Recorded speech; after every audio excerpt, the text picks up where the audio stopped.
हाँ भाई, एक और शानदार टॉपिक के साथ सर फिर से मौजूद है आपके बीच। और आज का टॉपिक है परमाणु संरचना यानी स्ट्रक्चर ऑफ एटम।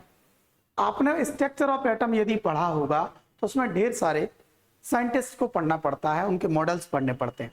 जैसे डाल्टन साहब ने कहा एटम बहुत छोटा सा होता है, एक सबसे स्मॉलेस्ट पार्टिकल होता है। फिर थॉमसन साहब आए, उन्होंने कहा कि एक तरबूज के जैसा एटम होता है। फिर रदरफोर्ड साहब ने कहा कि इसके सेंटर में एक न्यूक्लियस होता है। ठीक, फिर बोर साहब ने कहा कि न्यूक्लियस के अराउंड में ऑर्बिट्स होती हैं, फिर उसमें सब ऑर्बिट्स होती हैं। फिर समरफील्ड ने उनकी मोशन को बताया कि किस तरीके से ऑर्बिट्स होती है। ऐसे ढेर सारे मॉडल्स को पढ़ने के बाद एक कंप्लीट स्ट्रक्चर ऑफ एटम हमें मिली। मैं आज आपको बताता हूं, ये मेरा मॉडल देखिए कि मैंने सारे मॉडलों को कंबाइन किया और मैंने अपना एक मॉडल दिया।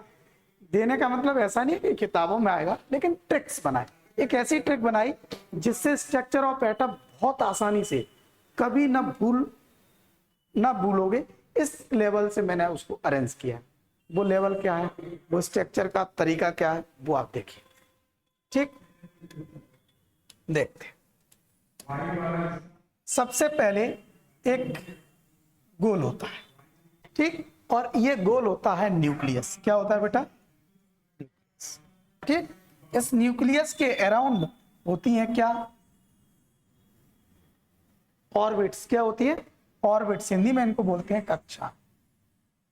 ठीक, ये होती है आपकी ऑर्बिट्स। ठीक,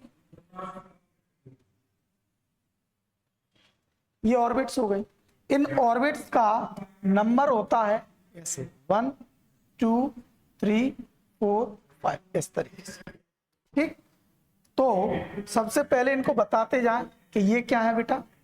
1 2 3 4 और 5, ये चीज क्या है, इनको क्या बोलते हैं? ऑर्बिट्स। क्या बोलते हैं? ऑर्बिट्स बोलते हैं। हिंदी में इनको बोलते हैं कक्षाएं। क्या बोलते हैं? अच्छा, ठीक। अब इनके अंदर जैसे कहा, पहले के अंदर एक कक्षा के अंदर एक उपकक्षा होती है। इसको मैंने रिप्रेजेंट किया, यानी मैंने जब दिमाग लगाया कि यार बच्चों को कैसे याद होगा पूरा जमावड़ा, तो मैंने इसकी तुलना की किससे? स्कूल से। मैंने ऐसा माना कि ये पूरा का पूरा क्या है? स्कूल है। और स्कूल की पावर कहाँ होती है? प्रिंसिपल पर, सेंटर। तो इसका जो प्रिंसिपल है वो न्यूक्लियस है। इसको प्रिंसिपल क्यों बोला मैंने? इसको क्यों बोला प्रिंसिपल?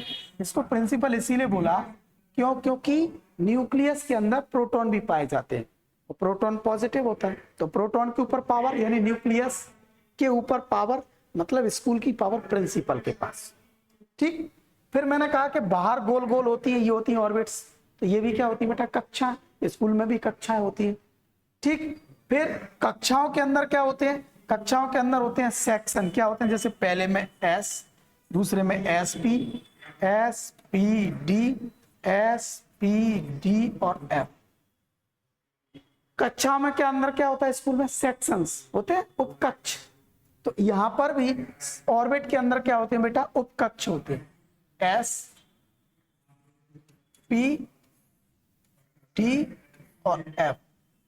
ये क्या है बेटा? इनका नाम हमने दिया कि ये होते हैं सब ऑर्बिट। क्या होते हैं? सब ऑर्बिट। सब ऑर्बिट हिंदी में बोलते हैं उपकक्ष। ठीक, फिर दूसरे नंबर पे आता है, बोले सर सेक्शन में पहुंच गए। सेक्शन के अंदर क्या होता है? बच्चे होते हैं? बच्चे तो होते हैं, लेकिन सेक्शन के अंदर होती है ब्रांच। तो जो बेंचेज होती हैं, तो बेंच यानी अब इसके अंदर कितना? एस के अंदर होता है 1, पी में कितना? पी में होती है 3, डी में कितना होता है बेटा? डी में होती है 5, और ऐसे ही एफ में कितनी होती है? 7। ठीक, तो ये जो डब्बे हैं इनका नाम दिया गया, ये होते हैं क्या बेटा? इनको बोलते हैं ऑर्बिटल। क्या बोलते हैं? ऑर्बिटल। ठीक, अब ऑर्बिटल्स यानी बेंचें हो गई। बेंचों के ऊपर क्या बैठते हैं? बच्चे। एक बेंच पर कितने? 2। तो ऐसे ही एक ऑर्बिटल में कितने बच्चे? 2।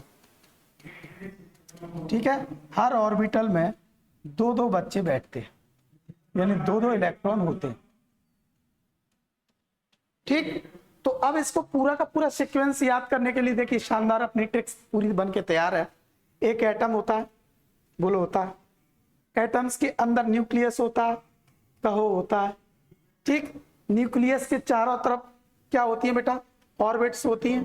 क्या होती है, ऑर्बिट्स, बोले होती है।